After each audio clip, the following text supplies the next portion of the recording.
እግዚኦ መኑ ያድ የኢትዮጵያ ኦርቶዶክስ ተዋሕዶ ቤተክርስቲያን መንፈሳዊ ትምህርት ውስጥ መዋሥዕት ተብሎ የሚታወቀው የቅዱስ ያሬድ ድርሰት አንዱ ነው። ሊቁ ቅዱስ ያሬድ ከደረሳቸው 5 ድርሰቶች አንዱ የሆነው መዋሥዕት በቤተክርስቲያን ሰፊ አገልግሎትም አለው። ለመሆኑ መዋሥዕት የሚለው ቃል ትርጉሙ ምንድነው ስል መጋቢ ምስጢር ፍሬ ስብሐትንና መጋቢ አላፍ ልሳነ ወርቅን ጠየቅኩ። አውስአ መለሰ ከሚለው ከግዕዝ ቃል የተገኘ ነው። መዋሥዕት ማለት ምልልስ ማለት ነው። ሰዋስወ ነፍስ የሚል ትርጉም ይሰጠናል ማለት ነው። ሰዋስወ ነፍስ ማለት በዕለተ ፍታት ሰው ሞቶ በፍታት ጊዜ ስለሚባል አገልግሎቱን በደመቀ ሁኔታ ክርስትና እንደተቀበለ ሁሉ አገልግሎት ይሰጣል ማለት ነው። ይሄ ሰዋስወ ነፍስ ወይም ደግሞ መዋሥዕት መሸጋገሪያ ድልድይ ማለት ነው። ይሄ ድልድይነቱ ባሕረ እሳትን ከፍሎ የሚያሻግር ጸሎት ነው ማለት ነው። መዋሥዕት የሚለው ቃል ምልልስ የሚለውን ትርጉም አለው ያሉን ሊቃውንቱ ለዚህም በምክንያትነት ከአገልግሎቱ ጋርም ያያይዙታል። በክብረ በዓል በአርያም ቁመተ አርያም ጊዜ እንዲሁም በአርባዕተ መወድስ ቁመት ጊዜ በዛና በዚህ ሊቃውንት ስለሚሉት መዋሥዕት ብለውታል ማለት ነው።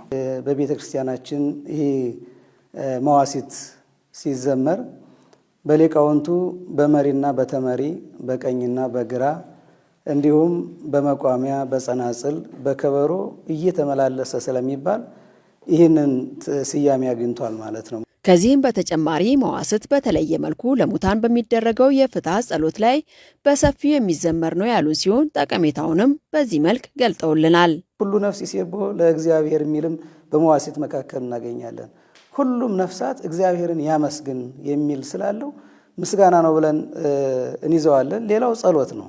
መዋሥዕት ጭብጡ ጸሎት ነው።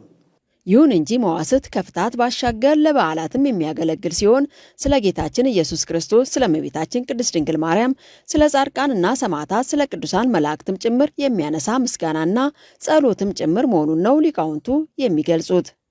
የሰማዕታትን፣ የጻድቃንን፣ የቅዱሳንን ጥብዓታቸውን የደናግል የመነኮሳትን ጭምር ያካተተ አድርጎ ያው ለዓመት አገልግሎት የሚሰጥ ይሁን ብቻ ማለት ለቅዱሳን መላእክት ጭምር የደረሰው ድርሰት ነው ማለት ነው።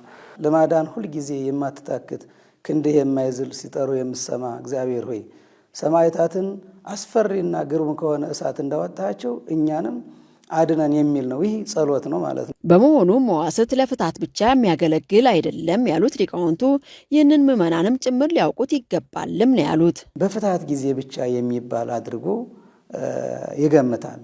ግን መዋሥዕት ጸሎት ነው። ቅድም እንዳልነው የማይገባበት የለም። ዳዊቱ ነው። ዳዊትን ያለው መኃልየ ነቢያት ጋር የተያያዘ ነው። ከወንጌል ጋር የተያያዘ ስለሆነ ዳዊት ጸሎት ነው። ዳዊት ምልጃ ነው። ዳዊት ከእግዚአብሔር ጋር የሚያገናኝ መዋሥዕት ከእግዚአብሔር ጋር የሚያገናኝ ድልድይ ነው። መጀመሪያ ላይ ከትርጓሜው ላይ ሰዋስወ ነፍስ ስላልነው ከእግዚአብሔር ጋር የሚያገናኝ ማለት ነው። አክለውም ሰው ከሞተ በኋላ ፍትሐት ለምን ያስፈልጋል ብለው ጥያቄ ለሚያነሱ ያላችሁ ምላሽ ምንድነው ላልኩትም የመዋሥዕት ጸሎት መጽሐፍ ቅዱሳዊ መነሻ ያለው መሆኑን ነው የሚገልጹት። አዳኙ እግዚአብሔር ነው። እንግዲህ ሰው ምንድነው ድርሻው ማለት ነው? ማመልከት ብቻ ነው። የኛ ድርሻችን ጸልዩ ነው። ማቴዎስ ወንጌል ምዕራፍ 18 ከቁጥር 18 ላይ መድኃኒታችን ኢየሱስ ክርስቶስ ለቅዱሳን ሐዋርያት የነገራቸው የሰጣቸው ስልጣን አለ። ዘአሰርክሙ በምድር ይከውን ሥረ በሰማያት ወዘፈታሕክሙ በምድር ይከውን ፍትሐ በሰማያት የሚል ቃል ለሐዋርያት ሰጥቷቸዋል። እናንተ በምድር ያሰራችሁት በሰማይ የታሰረ ይሆናል፣ በምድር የፈታችሁት በሰማይ የተፈታ ይሆናል የሚል ለሐዋርያት የሰጣቸው ስልጣን እስካሁን ድረስ እስካለ ነው እስከ ትውልድ እስከ ፍጻሜ ድረስ የሚያገለግል ነው። ለቅዱሳንም እንኳን ሌላ ይቀርና ቅዱሳን ሆነው በቅተው ለሞቱት እንኳን ራሱ ምን ያስፈልጋል? ጸሎት ያስፈልጋል። ለምን? ጸሎታቸው ለእኛም እንዲተርፈን። በአጸደ ነፍስ እኮ አብረን ያለን እኮ እነሱ በአጸደ ነፍስ ናቸው፣ እኛ በስጋ ነው ያለን።